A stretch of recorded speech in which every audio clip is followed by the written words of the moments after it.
প্রিয় দর্শক বন্ধুরা, এই মুহূর্তের জন্য প্রাথমিক থেকে breaking news update. TET pass 2022 পদক্ষেপ, নিয়োগ শুরু কবে? ভেরি আর্জেন্ট সংবাদ আপডেট কিন্তু উঠে আসছে। অবশ্যই সবটা দেখে নিন। এই ভিডিওতে সবটাই তুলে ধরার জন্য চেষ্টা করছি। ভিডিওটিকে শেষ পর্যন্ত ওয়াচ করবেন, কোনোভাবে স্কিপ করবেন না। চ্যানেলটিকে অতি অবশ্যই সাবস্ক্রাইব করে নিয়ে সঙ্গে থাকবেন। চলুন কথাবার্তা না বাড়িয়ে মূল টপিকে ফোকাস করি। বন্ধুরা, এবার নিয়োগের দাবিতে কার্যত একেবারে ধুমধুমার তোলপাড় অবস্থা। কবে নিয়োগ শুরু টেট পাস 2022-দের?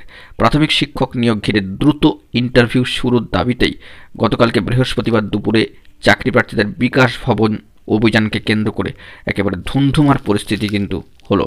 এবং ওই দিন বেলা 12:30 নাগাদ 2022 প্রাথমিক টেট পাস ডিএলএড ঐক্যমঞ্চের তরফ থেকে সেই ব্যানারে চাকরি প্রার্থীরা কার্যত বিকাশ ভবনের সামনে পেছনে গেটের দিকে চলে আসতে থাকেন এবং কার্যত তারা বাধার সম্মুখীন হয় এবং তারপরেই কিন্তু তাদের আটক হতে হয়। কয়েকজন চাকরিপ্রার্থী বিকাশ ভবনের পেছনের গেটে প্রতীকী তালাচাবি ঝুলিয়ে তারা তাদের বক্তব্য পেশ করতে থাকেন এবং সেই সাথে সাথে নানান ধরনের বার্তা দিতে থাকেন। তো কার্যত সম্মানীয় মোহিত করাতি নামে এক টেট পাস প্রার্থী বলেন যে পরীক্ষার ফল বেরিয়েছে, 2 বছর হয়ে গেল, এখনও ইন্টারভিউ প্রক্রিয়া শুরু হলো না, তাই আমরা প্রতীকী তালাচাবির ছবি বিকাশ ভবনের পেছনের গেটে রেখে দিয়েছি। তো সেই দিক থেকে বহু চাকরি প্রার্থী আটক হয় এবং সবশেষে এই বার্তাটাই আপনাদেরকে দেওয়ার যে নিয়োগ কবে শুরু সেই বিষয়ে এখনও পর্যন্ত কোনো কনফার্মেশন কিন্তু উঠে আসেনি। তবে টেট পাস 2022-দের আবারও কিন্তু পদক্ষেপ। তো ইতিমধ্যেই 2023 সালের টেটের ফল কবে বেরোবে সেই নিয়ে একটা অনিশ্চয়তার মেঘ লক্ষ্য করা যাচ্ছে নতুন বছরের শুরু দিক থেকেই। এবং প্রাথমিক শিক্ষা পর্ষদ সূত্রে খবর 2017-2022 সালে প্রশ্নপত্র নিয়ে কিছু আইনি জট কিন্তু রয়েছে এবং সেই জট না কাটলে 2023 সালের টেটের ফল বেরোবে না। গত সোমবার পর্ষদের সম্মানীয় সভাপতি মহাশয় গৌতম পাল মহাশয় জানাচ্ছেন 2023 সালের ফল প্রকাশ নিয়ে মহামান্য আদালতে কিছু বাধ্যবাধকতা আছে। 2022 সালের টেটের কিছু প্রশ্নে ভুল আছে এবং সেখানেও কিন্তু চ্যালেঞ্জ হয়েছে।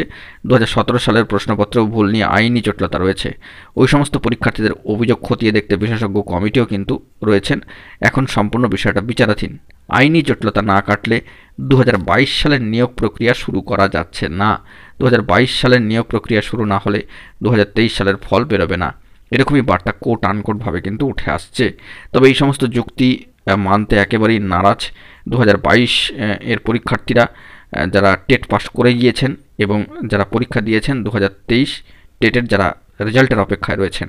তো সেই দিক থেকে কবে এই নোটিফিকেশান আসবে সেই নিয়ে কার্যত একটা টানাপোড়েন এবং তারই মাঝে লক্ষ্য করা গেল যে টেট পাস 2022 ডিএলএড ঐক্যমঞ্চের তরফ থেকে অত্যন্ত গুরুত্বপূর্ণ পদক্ষেপ নিয়োগের দাবিতে, শূন্যপদ নোটিফিকেশনের দাবিতে, ইন্টারভিউ নোটিফিকেশনের দাবিতে।